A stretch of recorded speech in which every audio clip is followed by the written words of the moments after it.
Hey everyone, James here, and welcome back to yet another day of VEDS. Now, back during this year I did VEDS, I did a video where I showed off my various vinyls that I had gotten up until that point. I was going to do a sort of update to that, but I sort of realized I didn't have a lot, and it would kind of just be a useless video.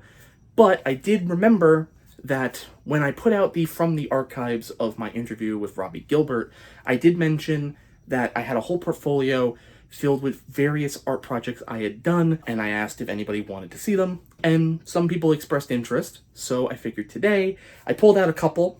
You're going to see some on the screen, some of them more digital. Some of those ones I do have printed out. You're going to see ones that I actually did, draw myself. So that's what we're going to do today in this video. And this particular batch is kind of a mix of college work and high school work. I will also say they're nothing that spectacular. I don't even know if I could do these nowadays because I haven't really done a lot of drawing in those 10 years. I've been doing more digital stuff. But yeah, so let's start with this. I pulled this out.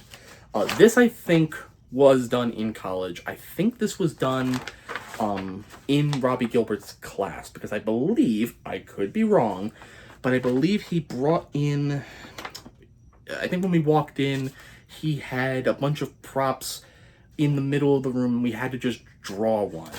And I think I opted for a sort of toy horse, and I think, I could be wrong, but I think the idea was we had to draw it from multiple angles. So we picked an object in the room and then we rotated every couple minutes or so to sort of draw it from a different angle. So this is like a double-sided piece. Again, you can see the horse. I actually think this angle actually looks quite fine. You can kind of see like the rudimentary sort of like outline. I think it's fine. This was a different angle of it. This one I don't think is as good. It's a bit more flat.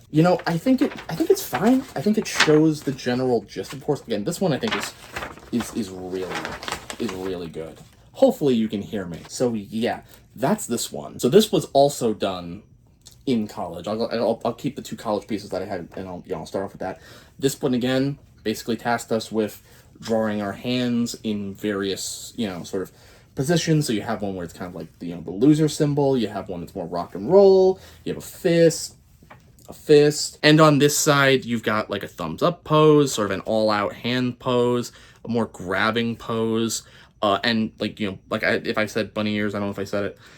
You can definitely tell that I loved the bumps and grooves in hands, because those are very profound in when I do draw hands. Hands, from what I hear from people, they are among one of the most difficult things to draw just in general, because everybody has hands, everybody knows what they look like, but it's hard because you can draw hands a certain way and they look like a young person. You can draw hands in another way and they look like an old person. You get what I'm saying?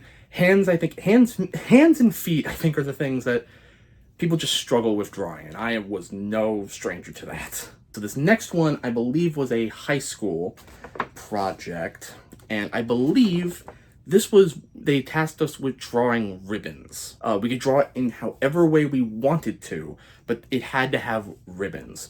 So the idea, so the idea that I had with this one was that it was obviously Disney villain, had a staff, they put the staff on the ground, and from the point of the staff, ribbons would grow out. They would entangle the staff, and right at the top here, it would also spell out the word evil. The feedback I got on this one was that it was a great concept.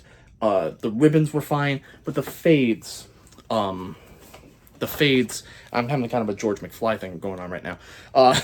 The ribbons, the fades could have been a little better. And looking at this, yeah, I definitely agree.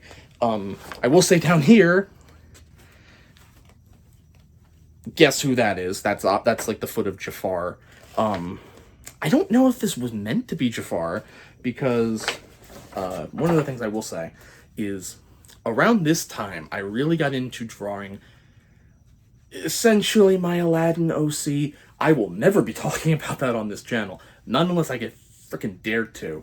But that's probably who that was supposed to be, but it also comes off as like Jafar. Alright, so the last of like the pieces I physically have before I start showing them through the mirror, because I don't have them printed out. These again were from high school. These were like my later years in high school when I took like a more advanced Photoshop and Illustrator course. I loved that class, by the way, and the teacher was fantastic. We grew very close. The first one is, I forget exactly what this would have been for, but everything in this image was recreated in Illustrator. So yeah, I drew the Mario, I drew the TV, I drew the hands. Those were my hands holding a NES controller. I don't know what kind of TV that is. I think it's trying to be like an old tube TV. Kind of just looks like a robot. But again, you know, Mario, I drew that Mario, like I traced that Mario. I guess for some reason this guy lives in a bright yellow apartment with green floors, and wallpaper are Pac-Man icons. Okay, so this next one, I was very into Hunchback of Notre Dame around this time. So this would have been another high school piece that was a sort of pseudo poster design for the Festival of Fools.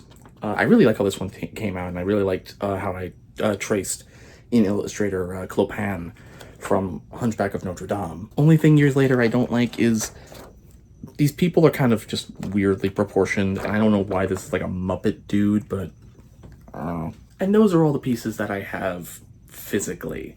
I have a bunch digitally. I'm going to show you some of them now. These again would have been like maybe middle school and high school. I don't quite remember when. You have like PSAs, ones where they challenged us to morph ourselves, so I made myself almost like a cyborg with my head torn open with a brain. Then you have ones where we were tasked with making like a product, so I made like a carton of milk from The Legend of Zelda, the Riddler's Riddles in a Box, which one of the things I find funny about that one is I reference Kmart.